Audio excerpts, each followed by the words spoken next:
에베소 5장 18절 말씀, 술 취하지 마라. 이는 방탕한 것이니 오직 성령으로 충만함을 받으라. 성경에서는 술 취하지 말라 이랬습니다. 기독교인들이 술을 홀짝홀짝 조금씩 마시는 분들이 좀 있죠. 그러면서 마음에 막 나는 원래 술 마시면 기뻐, 좋아, 뭐 이렇게 마음을 갖는 사람은 기독교인, 진짜 기독교인이라면 좀 아닌 것 같아요. 부담스러워하는 것 같아요. 술 마시면서 부담스러워하는 그런 마음들이 좀 다 있는 것 같습니다. 그래서 오늘 술과 성령에 대한 이게 아주 비교가 잘 돼 있는 내용인데요. 그러다 보니까 이거를 좀 가지고 앞으로 뭐 술을 좀 마셔야 되겠다 이런 기독교인도 있을 것이고, 이제까지 술 좀 마셨다, 한 가닥 했다 내가, 뭐 이런 사람도 있을 것이고, 지금도 마시고 있다 조금씩, 뭐 이렇게 제가 아는 사람들 중에서, 교회 다니는 사람 중에서 맥주는 뭐 술이 아니고 음료수야 뭐 이렇게 생각하고, 뭐 다른 나라에서는 맥주가 뭐 물이라면서 이러면서 이렇게 마시는 사람들이 꽤 있는 거로 제가 알고 있어요. 제가 아는 사람 중에서도 그렇게 있습니다.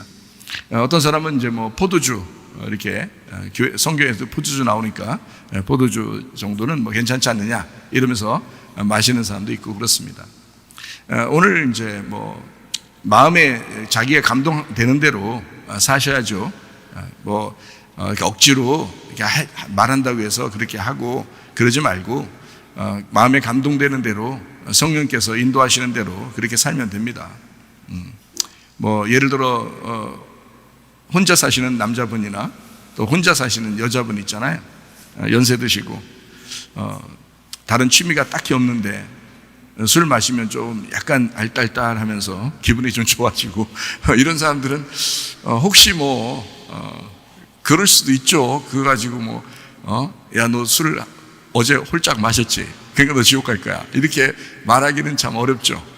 사실은 혼자 사시는데 너무 외롭고 너무 힘들고 어려운데 그럴 수 있지 않겠나 이런 생각도 가져봅니다. 그러나 이제 가족들끼리 같이 사는 사람들은 뭐 가족과 취미를 같이 즐길 수 있고, 또 옆에 사람이 있기 때문에 굳이 술 이렇게 막 마음이 괴로워가지고 술 먹고 그렇게 하진 않아도 뭐 다른 취미를 가지고 살아갈 수도 있지 않겠나, 뭐 이런 생각을 가져봅니다. 취미죠. 술 먹는 것도 취미고, 이제 취미가 점점 하다 보면 습관이 되고, 습관이 자꾸 이제 하다 보면 거기에 중독되니까 좀 문제가 되지 않겠나. 뭐 어떤 사람은 마시면서 난 중독은 안 됐으니까 좀 괜찮지 않나 이렇게 생각할지 모르겠어요. 근데 성경에서는 뭐라고 가르치는지 그거를 함께 나누려고 합니다. 부담스러워하지 마시고, 제가 알기로는 성경에서 술 좀 마시라 이렇게 하는 데도 있습니다. 성경에서요, 술 좀 마셔라 이런 데도 있고요. 성경에서 술 마시면 안 된다, 마시지 마라 이러는 부분도 있습니다. 이제 왜 그렇게 마셔라 또는 마시지 말아라 이렇게 이야기하는지를 아셔야죠. 그죠? 그러니까 여러분이 일부러 정죄하거나 그렇게 술 마시는 사람들에 대해서 그렇게 할 필요는 없습니다. 그의 마음 가운데 감동이 와서 내가 술을 끊어야 되겠다, 혹은 하나님이 이제 확 끊어주는 사람도 있거든요. 제가 어떤 할머니가 평생에 자기가 담배를 피우고 평생에 술을 마셨던 사람이 있었어요. 근데 교회에 어느 날 나왔는데 그날 기도했대요. 하나님, 내가 이제 교회를 다니게 됐는데 내가 술도 끊고 담배도 끊고 하고 싶습니다 하고 그날 저녁에 잠을 자는데 막 이상하더래요. 기분도 이상하고 막 뭐가 막 입도 쓰고 막 이러더래요. 그래서 일어나가지고 습관처럼 담배를 피려고 딱 이렇게 됐는데요, 막 써가지고 도저히 못 먹겠더랍니다. 그때부터 그냥 담배 딱 끊고 술 딱 끊어지더라고요. 할머니가 그러더라고요. 어떤 할머니가 평생을 피우고 평생을 마시던 사람인데 그러더라고요. 그러니까 하나님의 역사가 분명히 있습니다. 하나님의 역사는 분명히 있으니까 여러분이 그 하나님의 역사를 기다리고 기대하시고 또 기도도 해보시고 그래야죠. 성경에 술 마시면 지옥 가는가? 확실하게 이렇게 나오기가 어려워요. 성경에 그렇게 나오지가 않으니까 그렇게 말하기가 참 어렵단 말이에요. 술에 대해서. 그래도 그리스도인들은 술을 마시지 않았으면 좋겠지만, 그래도 혹시 모르고 지금까지 술을 마시고 살았을 때는 뭔가 술 마실 수밖에 없었던 이유가 있었지 않겠나, 나름대로 이유가 있었지 않겠나, 이제 그런 생각들을 해봐요. 뭐 친구를 잘못 만났다든지, 아니면 다른 뾰족한 이제 취미가 없었으니까 자기가 이렇게 했을 때 위로를 받는다든지 마음에 그래서 그랬을 수도 있죠. 다시 말하면 하나님만이 그 사람의 그 사정을 아실 겁니다. 그렇죠? 다른 사람이 정죄할 수는 없어요. 하나님만이 그의 사정을 아시죠. 그래서 하나님은 다 우리의 마음을 다 이해하시니까 하나님이 우리의 그 결핍을 하나님만이 아신다. 그걸 우리가 좀 생각을 해보셔야 되는 거예요. 옆에 사람들은 막 이해가 안 되죠. 같은 기독교인들은 특별히 더 이해가 안 되겠지만 그 사정을 누구만 알겠어요? 하나님하고 자기만 알아요. 다른 사람들은 옆에서 본 사람들이니까 잘 모르잖아요. 그의 마음에 얼마나 괴로웠는지, 얼마나 힘들게 살았는지를 아무도 모른다고 하니까 정죄하기 어렵습니다.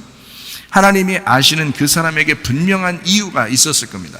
그렇기 때문에 술도 마시고 하지 않았을까, 이런 생각을 이제 해보는 거죠. 자, 술을 마신다는 것에 대해서 성경에 나오는 부분을 한번 제가 찾아보니까 잠언서 31장 6절 말씀에 나와 있습니다. 독주는 죽게 된 자에게, 포도주는 마음에 근심하는 자에게 줄지어다. 자, 성경에도 독주가 소주입니다. 지금으로 말하면 쇠주라고 그러죠. 이 쇠주가 어떤 사람에게 주느냐면 정말 죽고 싶은 마음을 있는 사람, 죽게 된 자에게 쇠주 줘라. 야, 우리 쇠주 한잔 할까? 이런 얘기하는 사람도 있죠. 그렇게 해라. 죽는 것보다 낫지 않냐? 이제 이런 이야기예요. 죽게 된 사람에게, 야, 진짜 어떤 사람, 저도 이렇게 살다 보니까 정말 죽고 싶을 때가 있더라고요. 그래도 술은 안 먹었는데 제가 율법적으로 안 먹은 거죠, 사실은. 그런데 그 죽고 싶은 그 마음이 있을 정도의 사람이 분명히 있어요. 저도 그렇게 당해봤고요. 그래서 그런 사람에게는 쇠주가 약이다. 성경에 나와 있어요. 이렇게. 근데 죽게 될 정도가 아닌데도 자꾸 쇠주 먹으면 그 이상이 안 되는 거죠. 근데 그런 사람에게는 독주가 필요하다. 포도주는 어떤 사람에게 필요하면 마음에 근심하는 사람에게 필요하다. 여러분, 마음에 염려가 있고 근심하고 불안하고 그러면 여러분 잠이 와요, 안 와요? 잠 잘 안 오죠. 옛날 같으면은 술 먹고 잠을 잔다, 이런 게 있거든요. 술을 먹고 잠을 잔다. 술을 먹고 술 마시면서 그 상처에다가 술을 부으면서 소독도 하고 수술도 하고 하는 경우도 있거든요. 술이라고 하는 거는 다 나쁜 데만 쓰이는 게 아니에요. 이게 소독용입니다. 집에 청소할 때도 소주 이렇게 사용하고 그러잖아요. 그렇게 하는 것처럼 소독용이기도 합니다. 이게 자꾸 습관되고 중독되니까 문제가 되는 거지, 포도주는 마음에 근심하는 자에게 필요하다라고 성경에 나와 있습니다. 그렇다고 집에 가서 나 오늘 근심해, 야 포도주 사와 이렇게 자꾸 습관적으로 하면 안 돼요. 그거 좋은 게 아니잖아요. 그렇게 하면. 다른 거 마시라고. 다른 음료수도 많고. 그런데 일부러 그렇게 할 필요 없잖아요. 성경에 나왔다고 해서 이렇게 일부러 그럴 필요 없죠. 근데 성경에는 분명히 이렇게 나와 있어요. 그러니까 독주, 독한 술이거든요. 시카르라고 해서 독한 술입니다. 이 포도주는 야인이라고 해서 포도주를 얘기해요.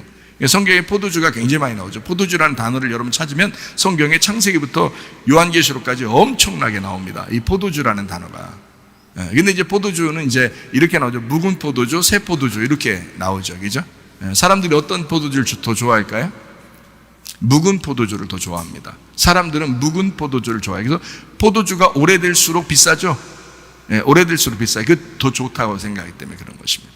새 포도주보다 묵은 포도주를 더 좋아해요. 그러니까 성경에는 이런 이야기들이 써 있어요. 왜 써있냐면 말씀을 설명하려고 쓰기 때문에 그런 거예요. 말씀을 설명하려고. 그게 묵은 말씀, 그러니까 옛 말씀, 새 포도주, 새 말씀 이렇게 이야기하려고 한 거죠. 그래서 묵은 포도주는 율법을 의미하고 새 포도주는 이제 은혜, 복음을 이야기하는 것입니다. 이렇게 성경은 이제 비교하려고 포도주에 대한 이야기가 써 있는데, 어쨌든 뭐 독주나 포도주 마실 수가 있다, 이런 사람들에게는 마실 수 있다.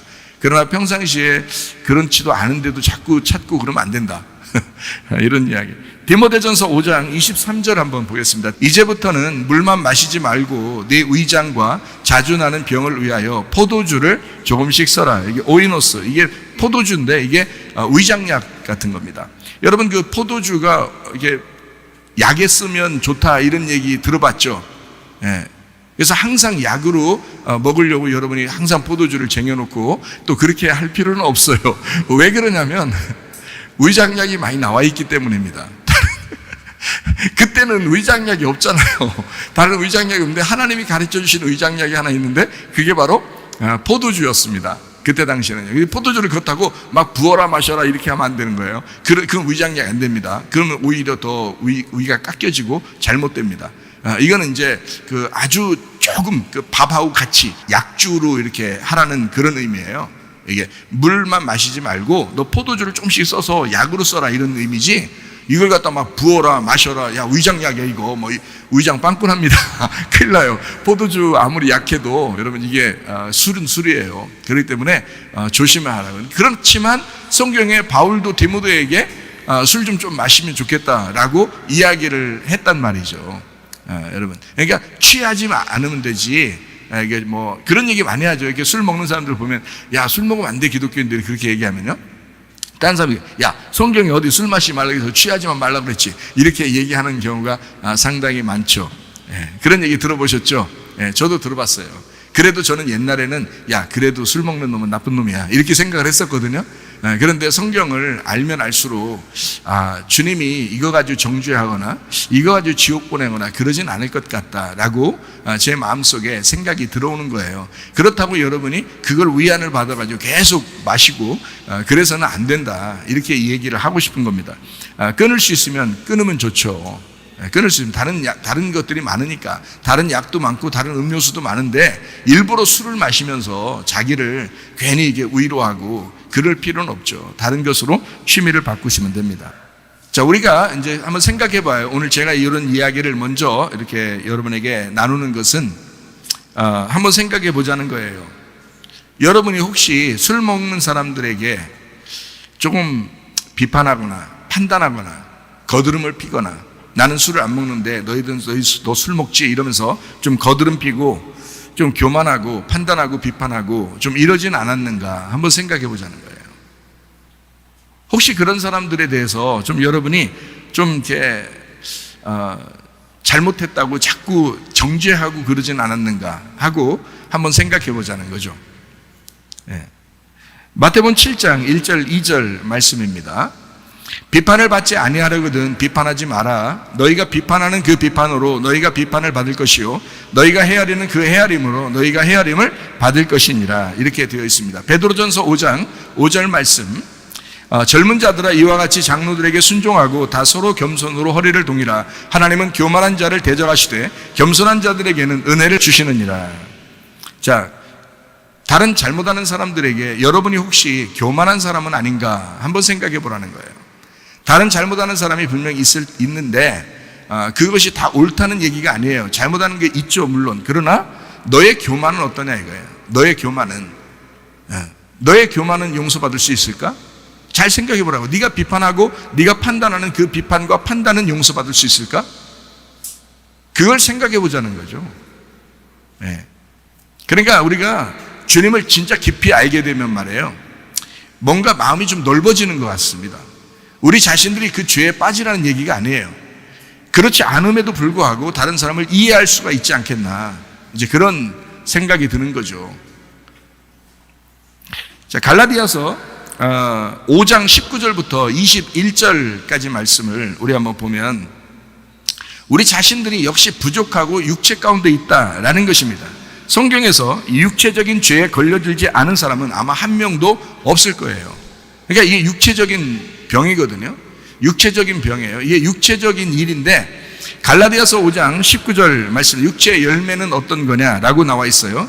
육체의 열매는 뭐냐 봤더니 음행과 더러운 것과 호색과 우상 숭배와 주술, 원수 맺는 것, 분쟁, 시기, 분냄, 당짓는 것, 분열함, 이단, 투기, 술 취함, 방탕함. 자, 이런 사람들은 하나님의 나라를 유업으로 받지 못한다 그랬어요. 하나님 나라 밖으로 쫓겨난다는 얘기입니다. 이런 사람들은. 여기에 말할 때는요, 술 취함도 같이 있죠. 술 취함도 있는데 다른 것도 다 같이 있다고요. 그렇죠? 너는 술 취하는 것만 안 했지만 다른 건 다 같이 하고 있지 않느냐 이거야. 그러니까 너도 똑같은 죄인 아니냐 이거예요. 너도 육체적인 삶을 살면서 왜 술 먹는 것만 왜 비판하느냐 이거죠. 육체의 삶인데 이런 사람들은 하나님의 나라를 유업으로 받을 수가 없다. 이건 성 밖에 있는 사람이다. 그러니까 너도 똑같은 그 정죄 받을 만한 사람이 아니냐, 이런 얘기예요. 성 밖에 있는 사람들, 하나님의 나라를 유업으로 받을 수 없는 사람들,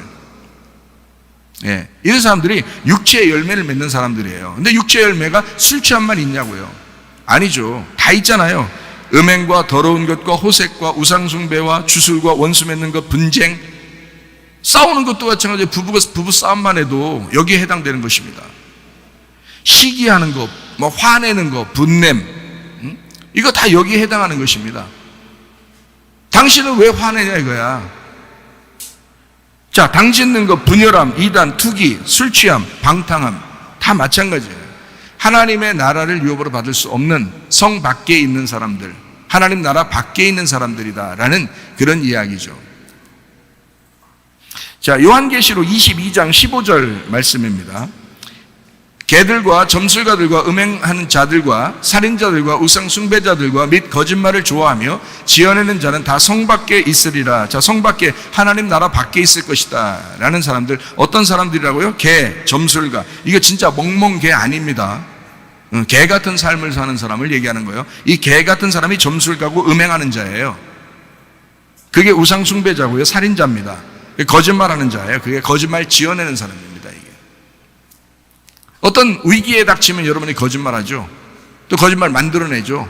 물론 이것은 성경에 있는 말을 이제 인용하려고 설명하려고 이제 쓴 말이지만, 어쨌든 이대로 보면 간음하는 것이나 살인하는 것이나 음행하는 것이나 또 거짓말하는 것이나 우상숭배하는 것이나 거짓말 만들어내는 것이나 다 똑같이 하나님 나라를 유업으로 받을 수가 없고 성 밖에 쫓겨나는 사람들이다라는 얘기예요.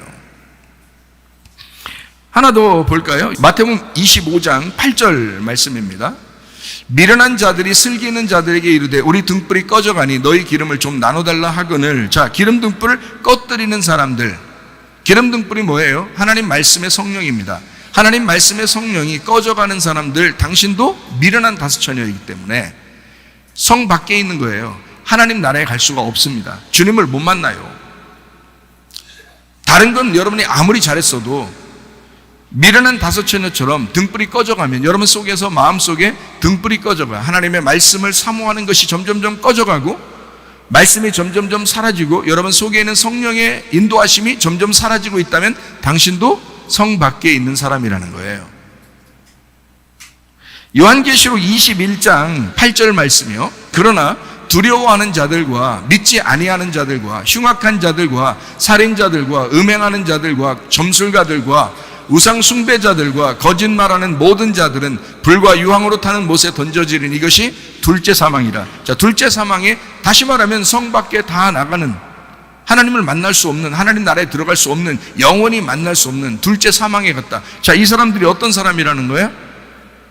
두려워하는 사람, 믿지 않는 사람, 흉악한 사람, 살인하는 사람, 음행하는 사람, 점술가, 우상 숭배자, 거짓말하는 사람, 이런 사람들. 자, 어디 있는 사람들이에요? 교회 다니는 사람들이에요. 교회는 다니는데 믿지 않아요. 교회는 다니는데 두려워합니다. 여러분 염려하고 근심하고 두려워하지 말라고 성경에 나오는데 여러분 염려하고 근심하죠. 그러면 당신이 술 먹는 거랑 똑같죠. 당신이 성 밖에 내쳐지는 사람과 똑같은 사람이라고요.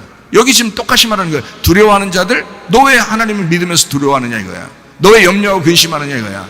아무것도 염려하지 말고 오직 모든 일에 기도와 간구로 너희 구할 것을 감사함으로 하나님 앞에 하라. 모든 지각에 뛰어난 하나님의 평강이 그리스도 예수 안에 너희 마음과 생각을 지켜준다겠는데, 근데 너 두려워하고 있잖아, 염려하고 있잖아, 근심하고 있잖아. 너 하나님 안 믿고 있잖아.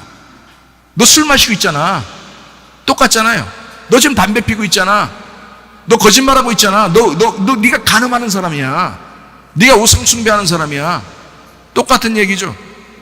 성 밖에 있는 둘째 사망에 들어가는 사람들, 예수 믿고 있으나 벗어나는 사람들이란 말이에요. 교회는 다니고 있지만 벗어나는 사람들, 타락한 사람들, 떨어지는 사람들, 예수님을 믿는다고 하는데 타락하는 자들. 여기 지금 성경은 분명히 우리에게 말씀하고 있습니다. 요한계시록 21장 7절에는 이런 말씀이 있습니다. 이기는 자는 이것들을 상속으로 받으리라. 나는 그의 하나님이 되고 그는 내 아들이 되리라. 이기는 자는 상속자가 된대요. 반대로. 그러니까 이 요한계시록 21장 8절에 있는 사람들은 지는 사람인 거죠. 믿음이 있는데 지는 사람이야. 그렇죠? 두려워하는 사람, 믿지 않는 사람 다 지는 사람이에요. 거짓말하고 우상숭배하고 뭐 이런 사람 다 지는 사람이라고요. 예. 그런데 이기는 사람은 어떻게 된다고? 하나님의 아들이 된다는 거예요. 상속자가 되고 이기는 사람이, 여러분이 믿음으로 이기셔야 합니다. 성령 충만으로 이기셔야 합니다. 예, 우리가 왜 일부러 술에 지느냐 이거야. 왜 일부러 거짓말에 지느냐 이거야. 왜 일부러 우리가 미움에 지느냐 이거야. 왜 일부러 우리가 화내는 거에 지느냐 이거야. 왜 일부러 우리가 부부싸움에서 지느냐 이거야. 싸움에서 이기라는 얘기 아닙니다. 그런 말이 아니라 왜 부부싸움으로 왜 우리가 영적으로 지느냐 이런 얘기예요. 왜 간음하느냐, 왜 우상숭배하느냐, 왜 너희가 이런 식으로 인생을 사느냐, 두려워하느냐, 왜 믿지 아니하느냐, 왜 염려하고 근심하고 살느냐. 똑같은 얘기죠. 그런 사람들은 안 된다. 이기는 사람이 돼야 된다. 이런 것에서 너희가 영적으로 이겨야지. 그래서 우리 교회에 나오면 이기셔야 된다. 그래서 이겨야 된다는, 지지 말고 이겨야 된다. 이기는 게 뭐냐면 기름등불 계속 꺼뜨리지 않는 거예요. 이기는 게 자꾸 이겨야 되니까. 근데 지면 뭐예요? 기름등불이 꺼져가는 거죠. 예, 기름등불이 꺼져가는 거예요. 그래서 우리 이기는 사람 어떻게 돼야 되냐? 이게 성령의 열매라고 그래요. 갈라디아서 5장 22절 23절의 말씀입니다. 오직 성령의 열매는 사랑과 희락과 화평과 오래 참음과 자비와 양선과 충성과 온유와 절제니 이 같은 것을 금지할 법이 없느니라. 이거로 이기라는 거예요. 얼마나 좋은 거예요, 그죠? 예, 그러니까 술 먹는 거 안 하려고 이기려고 하는 게 아니고, 예? 여러분 막 화가 나는데 그거 안 하려고 이기려고 하는 게 아니고 반대로 하라는 거예요. 반대로. 사랑과 희락과 화평과 오래 참음 자비 양선 충성 온유 절제, 요거로 이기라는 거예요. 성령의 열매로 이기라는 거예요. 육체의 열매는 성령의 열매로밖에 이길 수가 없다라는 얘기예요. 여러분이 아직도 육체 가운데 거한다면 여러분 자신들이 자꾸 지는 사람이 되지 말고 성령의 열매를 자꾸 맺음으로써 이기는 사람이 되시면 됩니다. 예, 그러니까 다른 사람을 정죄할 이유가 없죠. 다른 사람 정죄해서도 안 되죠. 이해가 되시겠습니까? 여러분 자신을 돌아보라고 성경을 준 거지, 이걸 갖다가 다른 사람 비춰주라고 성경 준 거 아니잖아요. 이 성경은 거울이에요. 나를 비춰보라고 성경을 주신 거지, 이 성경책까지 다른 사람 얼굴에다 팍 다른 사람 얼굴에다 탁 대고서 봐, 이거 좀 봐, 이렇게 하라고 성경 준 거 아닙니다. 네 얼굴 좀 보라고 이 성경 준 거예요. 자기 얼굴 다 각자 보라고. 그래야 성경적이지. 그래야 우리 주님과 함께 있는 거지. 그렇죠? 다른 사람에게 정죄하라고 있는 게 아니잖아요. 요한계시록 22장 14절. 자기 두루마기를 빠는 자들은 복이 있나니 이는 그들이 생명나무에 나아가며 문들을 통하여 성에 들어갈 권세를 얻으랍니다. 자, 성 안에 들어가는 사람들은 어떤 사람이다? 두루마기를 계속 빠는 사람이에요. 생명나무에 나아가는 자예요. 생명나무가 뭐예요? 용서입니다. 생명나무가 우리를 사랑하는 사랑입니다. 믿음입니다. 그러니까 너희가 믿음으로, 사랑으로, 용서로 자꾸 나아가야 된다, 이런 말이죠. 생명나무가 우리를 용서한 거니까 사람을 정죄해서는 안 된다, 이런 말이죠. 예, 정죄는 선악과입니다. 그러니까 선악과를 자꾸 먹으면 안 되죠. 왜? 생명나무로 자꾸 나가야 돼요. 생명나무를 자꾸 먹어야 된다. 두루마기를 또 계속 빨아야 된다. 이것은 빤다는 게 뭐냐면 자꾸 세탁한다는 의미잖아요. 그러니까 이게 자꾸 이긴다는 의미잖아요. 그죠? 계속 더러워지면 또 빨고, 더러워지면 또 빨고. 여러분이 좀 좀 잘못했다고 해서 하나님이 오늘 잘못했으니까 너 지옥, 너 내일 잘못했으니까 너 지옥, 어제 잘못했으니까 너 지옥, 이렇게 하지 않는다는 거죠. 계속 빨면 되는 거예요. 이전 것은 지나갔으니 보라 새 것이 되었도다. 오늘 또 여러분이 이 말씀 듣고 이 말씀으로 씻으시기를 바랍니다. 그러면 되는 거예요. 그러면 주님이 여러분 사랑하시지. 자녀를 한번 태어나게 해놓고 잘못했을 때마다 그냥 막 거꾸로 매달아놓고 이런 식으로 하지 않잖아요. 여러분도 안 그러면서 하나님이 그렇게 하시겠다고 생각하면 어떡하냐고. 안 그러신다고. 하나님 여전히 여러분을 씻어주시고 사랑하시길 원하신단 말이에요. 그런 하나님이심을 믿으시라고. 이게 생명나무로 자꾸 나아가시라고요. 자꾸 이기는 자가 되라고요. 자꾸 두루마기를 빨아야 된다고요. 하나님의 말씀으로 빨죠. 뭘로 빨아요? 말씀의 물로 빨아야지. 뭘로 빨겠냐고 여러분. 그 말씀으로 계속 빠는 거야. 아, 이런 말씀 들으면, 오늘같이 이렇게 이런 말씀 들으면 이게 10년 후에 누가 들을 수 있는 거고 또 100년 후에도 누가 들을 수 있는 건데, 이게 여전히 10년 후든 100년 후든 1000년 후든 이게 복음이 돼야죠. 이게 진리의 말씀이 돼야죠. 변함없는 성경 말씀 그대로가 돼야죠. 저는 그렇게 생각하고 말씀을 증거하는 것입니다. 오늘 이 말씀을 듣는 사람들이요, 여러분 다른 사람을 정죄하려고 먼저 하지 말고 자기 자신을 먼저 돌아보기를 바랍니다. 그래서 육체의 일을 자꾸 씻어내고 더러워지면 씻으면 되는 거예요. 더러워지면 씻으면 되는 거예요. 우리 주님을 먼저 생각하라고요. 생명나무로 자꾸 나아가라고요. 용서의 하나님, 생명의 하나님, 나를 구원하시는 하나님, 내가 믿음으로 나아갑니다. 내가 사랑으로 나아갑니다. 주님의 사랑을 받은 자로 나아갑니다. 용서해 주십시오. 용서 안 할 하나님이 어디 있습니까? 여러분 이미 용서했어요. 이미 용서해놓고 우리 보고 그래 나오기만 하라는 거예요. 말씀으로 계속 씻으라는 거예요. 두루마기를 자꾸 씻는 자가 복이 있고 성 안에 들어갈 것이다. 그 사람들이. 성 밖에 내치는 사람들 뭔지 알죠? 예, 육체적인 삶을 사는 사람들. 계속해서 두루마기 빨질 않아. 이기려고 하지도 않아. 맨날 지는 사람. 맨날 그대로 사는. 그게 안 믿는 사람이지 뭐 그 믿는 사람이겠어요? 그게 아예 안 믿는 사람이지. 그렇게 할 거면. 근데 믿는 사람은 안 그렇다고. 믿는 사람은 항상 양심의 가책이 온다고요.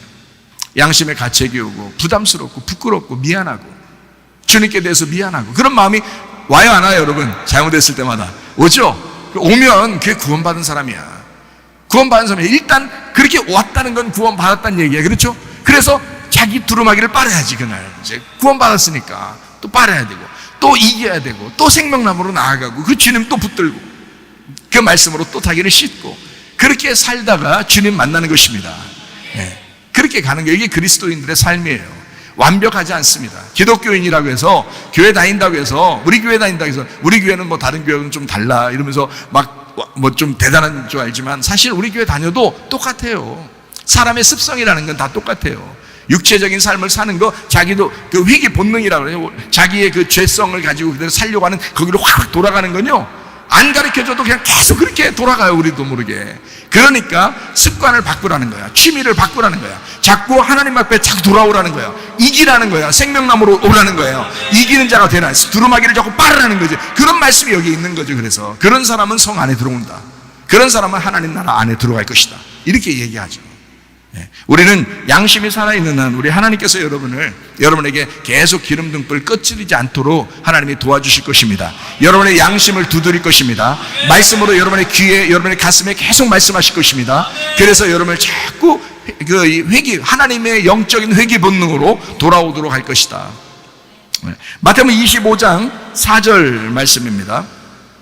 슬기 있는 자들은 그릇에 기름을 담아 등과 함께 가져갔더니 이랬습니다. 그러니까 기름등불 꺼뜨리지 않는 슬기로운 다섯처녀, 이 사람들은 성 안에 들어가죠. 예수님을 만나 신랑을 만나 성 안에 들어간다고 되어 있죠. 예, 미련한 다섯처녀는 이게 쫓겨나죠. 그리고 이 슬기로운 다섯처녀는 성 안에 들어가잖아요. 그죠? 그래서 성 밖에 내쳐질 거냐 아니면 성 안에 들어갈 거냐 이거예요.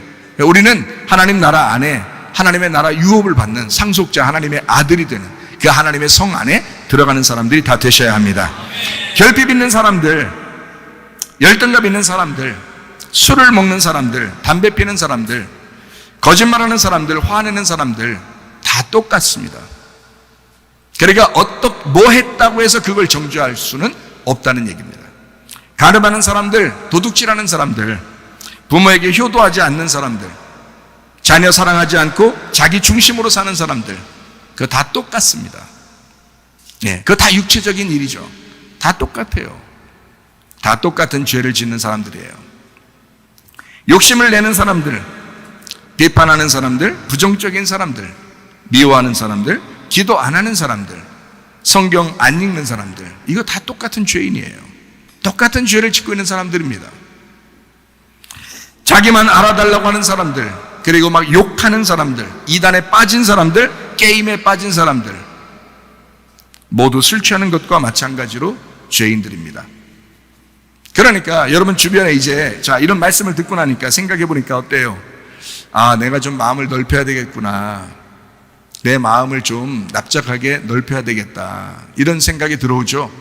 그릇을 넓혀야 합니다. 그릇이 넓어질 때 그 그릇 안에 하나님의 말씀이 담기는 거예요.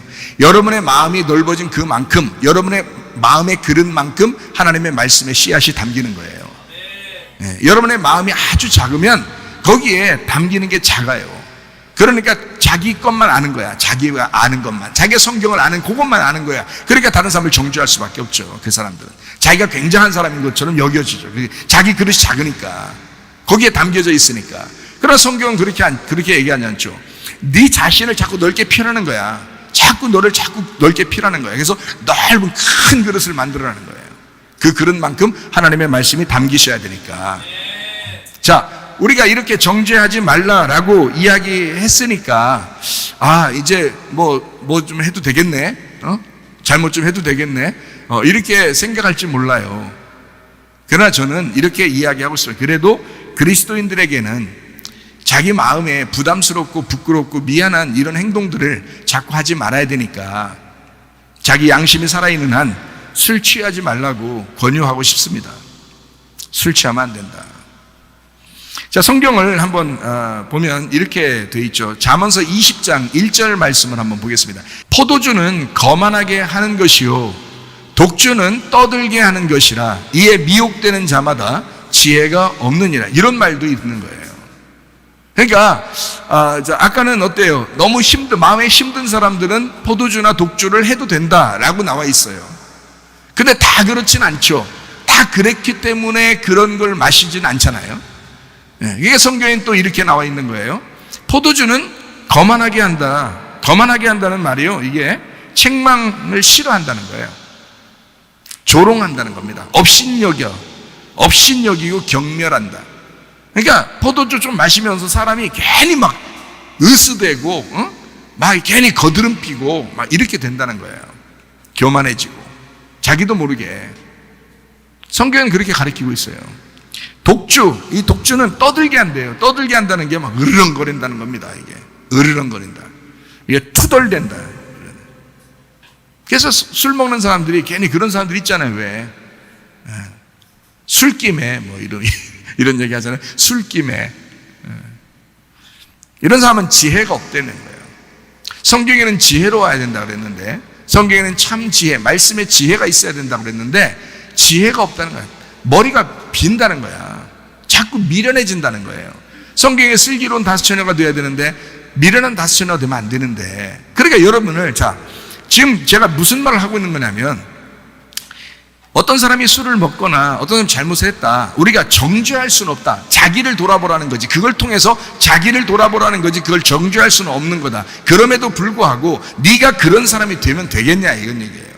네가 꼭 그런 사람이 돼서 그렇게 살아야 되겠냐, 이런 말이에요. 그렇죠?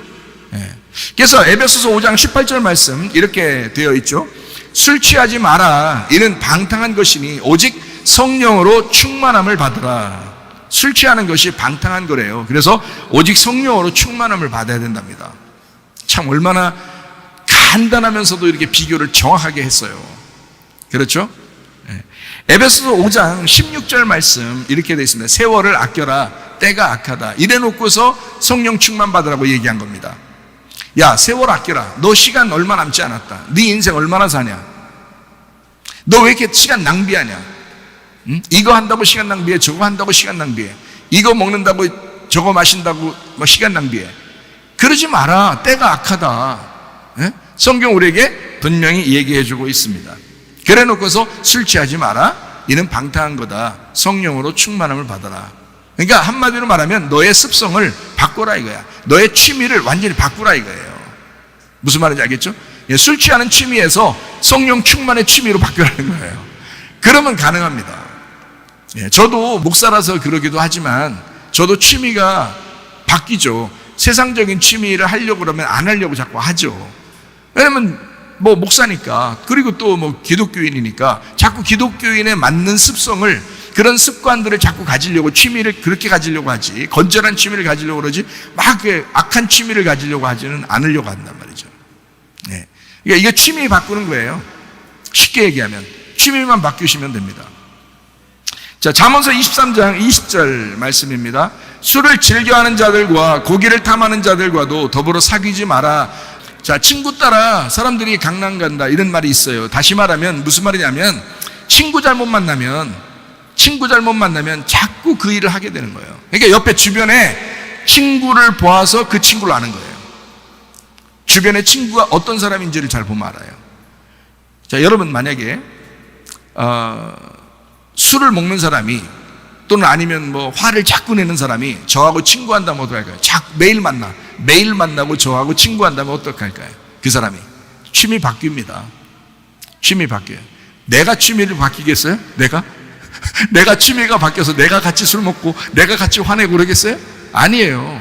저는 주님을 만난 사람이에요. 주님의 마음이 있는 사람이라고.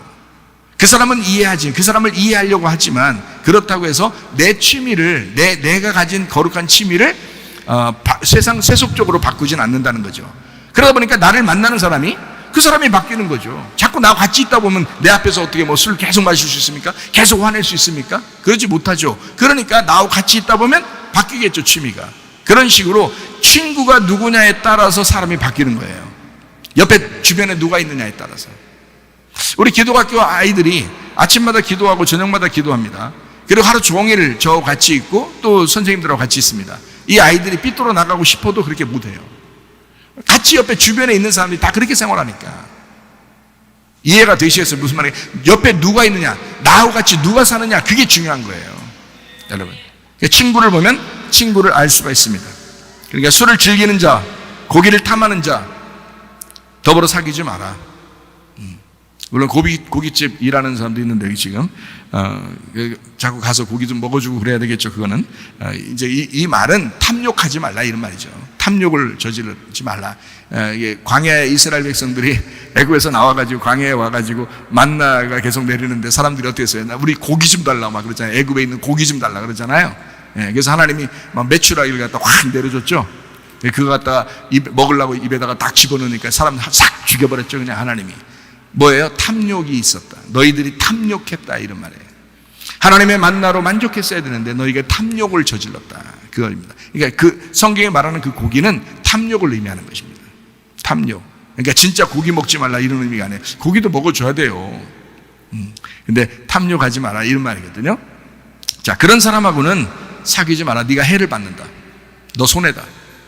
잠언서 23장 31절 말씀이요. 포도주는 붉고 잔에서 번쩍이며 순하게 내려가나니 너는 그것을 보지도 말아요. 그러니까 쳐다보지도 말래요. 이렇게 나와 있어요. 또 여기는 한쪽에서는 주라 그래 있죠. 한쪽에서는 쳐다보지도 말래요. 여러분 어디를 따를 거예요? 여러분이 정말 죽을 것 같아. 이거 안 마시면 진짜 막 오늘 사망할 것 같아. 그럼 마셔야죠. 그 사람한테는 사설에도 줘야죠. 죽는 것보단 나으니까 일단 살려놓고 봐야지. 그렇지만 살아있는 여러분에게 자꾸 홀짝홀짝 사다 주고 마시고 같이 마시자, 부어라 마셔라 뭐 이런 식으로 하면 그건 이상한 사람이지.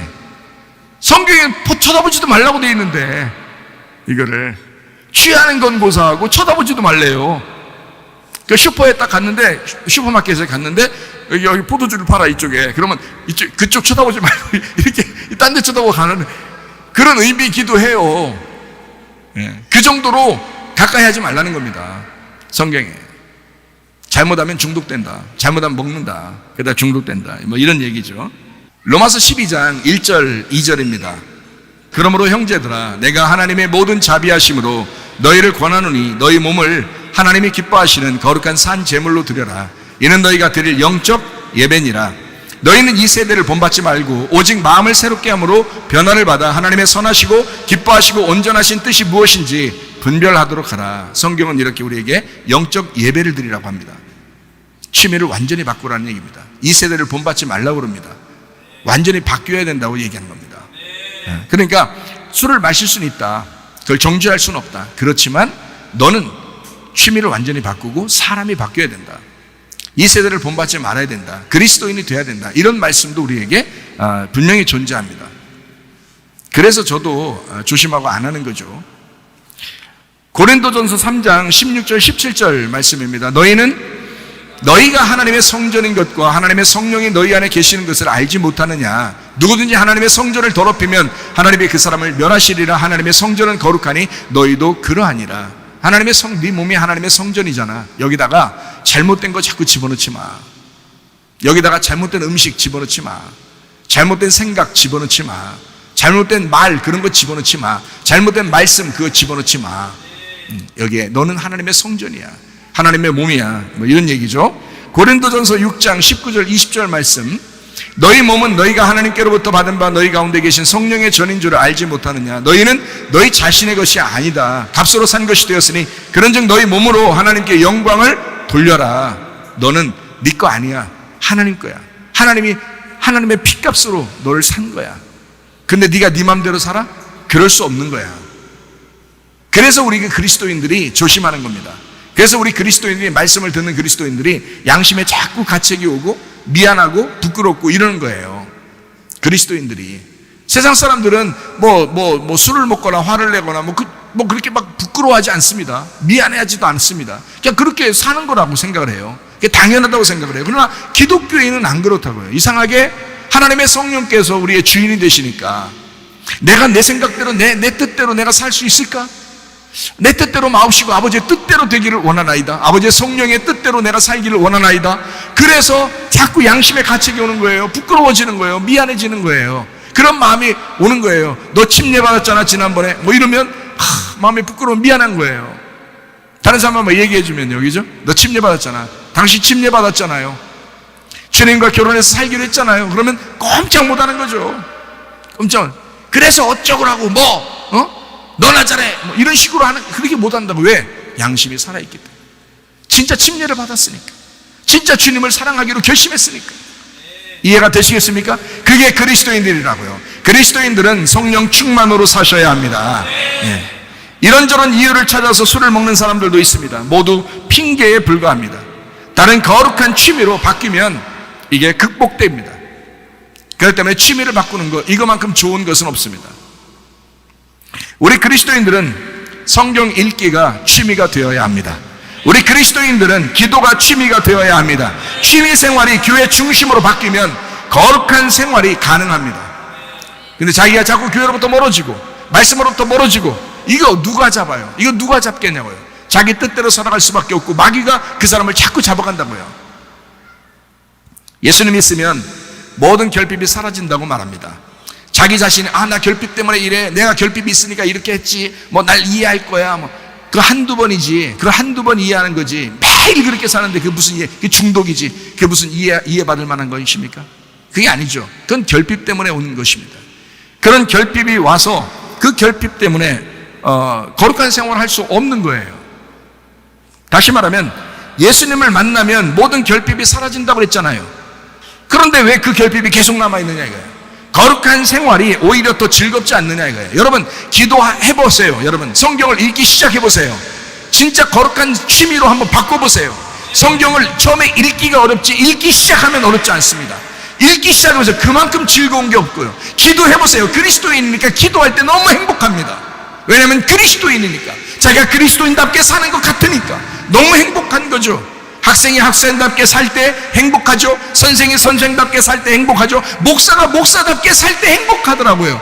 성도가 성도답게 살면 행복하거든요. 성경 읽어보세요. 기도해보세요. 행복합니다. 즐거움이 바뀝니다. 세상의 즐거움이 아니에요. 이상한 영적 즐거움이 옵니다. 자기 속에 양심적으로 즐거움이 옵니다. 희한하죠. 거룩한 즐거움이에요. 거룩한 생활이 오히려 더 즐겁습니다. 시편 23편 1절 말씀, 여호와는 나의 목자시니 내게 부족함이 없으리로다. 여호와가 목자가 되면 부족함 사라진다면서요. 결핍, 부족함, 그것이 없는 인생 살다가 주님 만나시기를 바랍니다. 결핍과 부족함 때문에 계속 핑계대지 말란 말이에요. 나는 이렇게 살았으니까, 내가 어릴 때 이렇게 살았으니까, 난 이런 대우를 받았으니까 내가 이렇게 살 수밖에 없어 라고 자꾸 핑계대지 말란 말이에요. 믿음으로 사셔야 합니다. 거룩한 생활로 바뀌셔야 합니다. 취미 생활이 바뀌셔야 합니다. 사람마다 결핍 없는 사람이 없어요. 결핍은 다 있습니다. 부족함 다 있습니다. 어릴 때 만족하면서 완벽하게 100% 완벽하게 만족하게 사는 사람이 있습니까? 없어요. 앞으로도 없을 것이고 예전에도 없었어요. 지금도 없어요. 이건 인간으로 태어난 이상 완벽하게 부족함 없는, 결핍이 없는 삶을 살 수가 없어요. 왜 그런지 제가 이유를 설명해 드릴게요. 이유가 있으시겠죠. 이유가 분명히 있습니다. 왜 우리가 완벽하게 부족함 없이 그렇게 살 수 없을까? 왜 그러냐면 아담의 피를 받았기 때문에 그렇습니다. 모든 인간은 선악과를 먹은 첫 번째 아담의 피를 받았어요. 그 피를 받아서 쭉 내려왔어요. 그 중간에 노아 홍수가 나서 노아로부터 이제 새로운 시작이 됐죠. 이 세상이 새로 시작됐죠. 노아 홍수 때 새로 시작됐습니다. 그 노아는 어디 피를 받은 건가요? 결국에는 아담의 피를 받은 거예요. 그러니까 노아도 완벽할 수가 없는 거예요. 누가 올 때까지? 예수님이 올 때까지. 예수님이 올 때까지 그 전에 피를 받은 사람들은 누구나 다 마찬가지예요. 그럼 예수님이 예전에 와서 오셨죠? 그런데 지금 내 속에 예수님이 오기 전까지는 나도 역시 아담의 피를 이어받은 사람이란 얘기예요. 그러니까 인간들은 결핍이 있을 수밖에 없다, 부족할 수밖에 없다, 연약할 수밖에 없다, 죄를 지을 수밖에 없다, 이 말이에요. 그 아담의 피를 받은 인간들, 태어난 사람들은 모두 다 결핍이 있다 이거예요. 첫 번째 아담의 피를 유전받은 사람이기 때문에 그렇습니다. 결핍과 부족함, 그 열등감 자동적으로 따라옵니다. 인간은 그렇게 살 수밖에 없다. 이해가 되시겠어요? 자기의 노력과 자기의 지식으로 극복하려고 한다면 자기는 좀 더 나은 인생을 조심해서 살아갈 수가 있습니다. 노력했으니까, 지식적으로 배웠으니까, 내가 이러지 말아야지. 자기는 조심해서 살 수 있는데 이상하게 자기는 괜찮은 것 같은데 그 자녀 때에서 또 나타나요. 이상한 행동들이. 그 자녀 때에서. 자기 자녀 때에도 막 억압해서 조심시켰는데 그 손자에게 또 나타나요. 손녀에게 또 나타나고. 갑자기. 너 우리 집은 이렇게 안 되는데 넌 왜 그러냐? 어디서 왔냐? 너 주소 왔냐? 이런 얘기 하고 그러죠. 아니에요. 이건 노력 때문에 나온 것이기 때문에 그래요. 노력으로 극복하려고 했기 때문에 그렇습니다. 잘 들으세요. 자녀들에게 부모가 결핍이 사라졌다고 해서 그것이 사라진 것이 그대로 내려가가지고 그렇게 밑으로 내려가는 게 아니라 자기가 노력하고 자기가 지식적으로 배워서 내가 이렇게 하면 안 되겠지라고 해서 나오는 것들은 그 자녀에게 유전되지 않습니다. 그냥 그대로 아담의 피의 유전이 그대로 가는 거예요. 계속 있는 거예요. 그 집안에. 아담의 피의 유전이. 우리 인간들 다 마찬가지예요. 한 사람도 빠짐없이 다 아담의 피가 있습니다.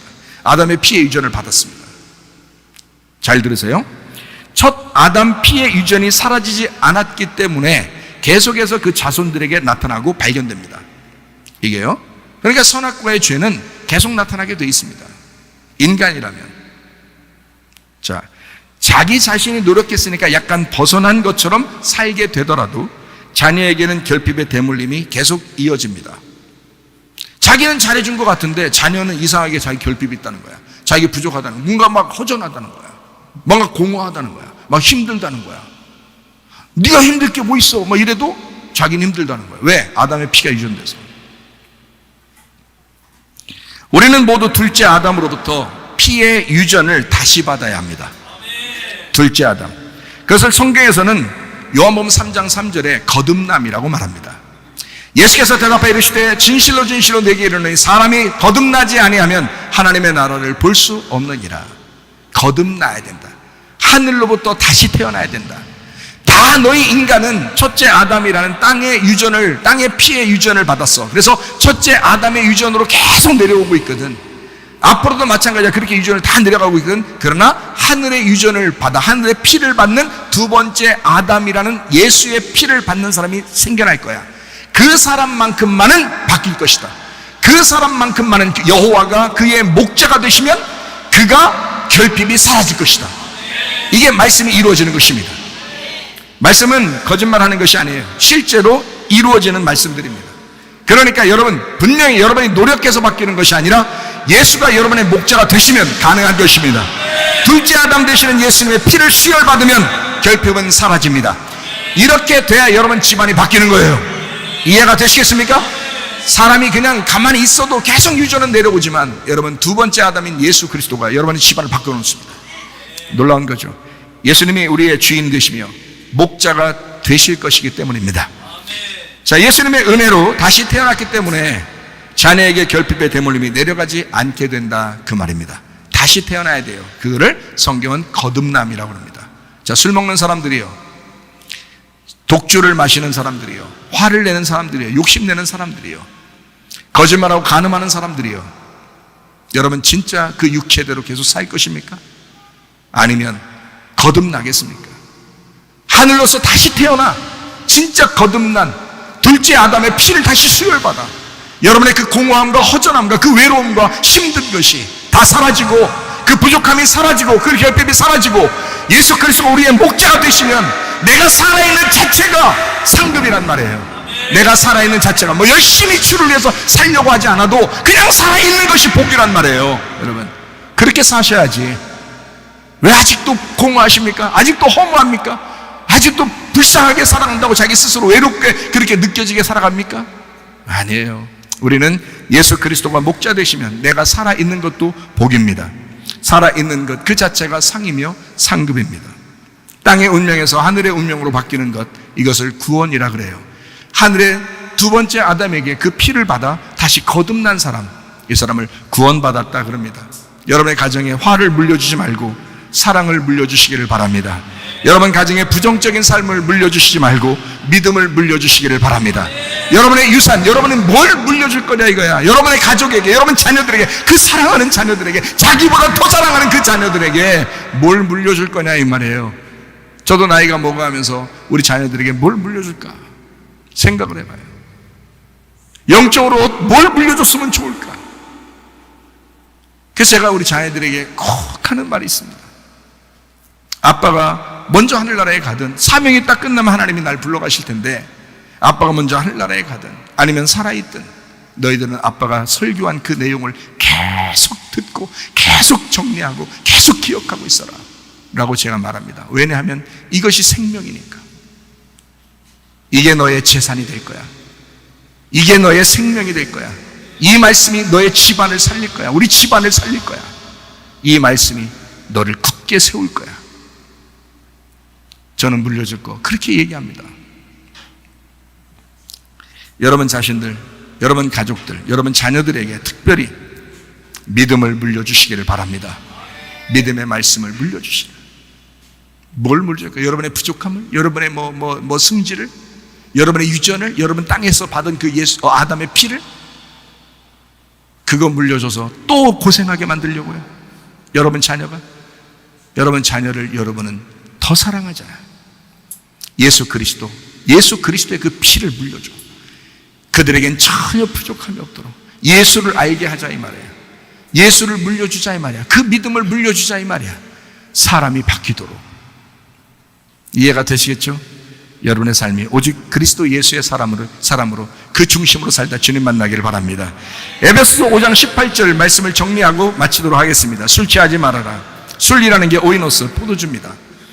취한다는 말이 메디스고 술 취한다는 말이고요. 이게 메디오에서 왔어요. 취한다는 말이에요. 이게 메데에서 왔어요. 술 취함, 중독이란 말입니다. 그러니까 다시 말하면 너 포도주라도 중독되면 안 된다라는 말입니다. 이건 방탕한 거야. 아소티야. 무절제한 거야. 이게 방종한 거야. 무절제하고 방종한 거야. 이게 어디서 왔냐면 소조에서 왔습니다. 아라는 부정, 그리고 소조라는 게 구원하다, 회복하다, 완전하게 되다라는 말입니다. 자, 이것은 이렇게 술 중독되잖아, 이렇게 술 취하잖아. 어떻게 되면 너 구원을 잃어버리는 거야 이 말이에요. 구원이 아니야, 회복이 아니야, 완전하게 되는 게 아니야, 이런 말이에요. 그게 방탕이라는 말입니다. 방탕. 오직 성령으로 푸뉴마, 숨, 영, 호흡, 하나님의 영, 푸네오, 숨쉬다, 호흡하다. 하나님의 그 숨쉰 것이, 하나님의 호흡이, 그 성령이 충만함을, 플레오, 꽉 채우다, 플레레스, 가득 채우다, 플레도, 완수하다, 채우다. 그것이, 그 하나님의 호흡이, 하나님의 그 숨이, 하나님의 그 생명이 네 안에 꽉 차기를 원한다 이 말입니다. 술 취하지 마. 너 그거 구원을 잃어버리는 거야. 그래서 성령의 충만함으로, 성령으로, 그 영으로 네 속에 가득 차게 만들어야 돼. 하나님의 그 호흡으로, 하나님의 그 숨쉼으로 네 속에 가득 차야 돼. 다시 말하면 너 온통 네 온 몸과 네 영과 네 혼이 온통 취미가 바뀌어버려야 돼. 그 삶이 바뀌어야 돼. 인격이 바뀌어야 돼. 거듭나야 돼. 땅의 사람으로 네가 태어났잖아. 하늘의 사람으로 다시 태어나야 돼. 거듭난 사람으로 태어나 주님과 동행하다가 주님 만나시기를 바랍니다. 이것이 나의 간증이요, 이것이 나의 찬송일세 나 사는 동안 끊임없이 주를 찬송하리로다. 우리 하나님 앞에 기도하겠습니다. 하나님, 나의 구세주가 되시옵소서. 나의 주인이 되시옵소서. 우리 가정을 주님께 맡깁니다. 우리 가정의 주인이 되시옵소서. 기도합니다. 우리 하나님 아버지의 사랑과 은혜를 감사를 드립니다.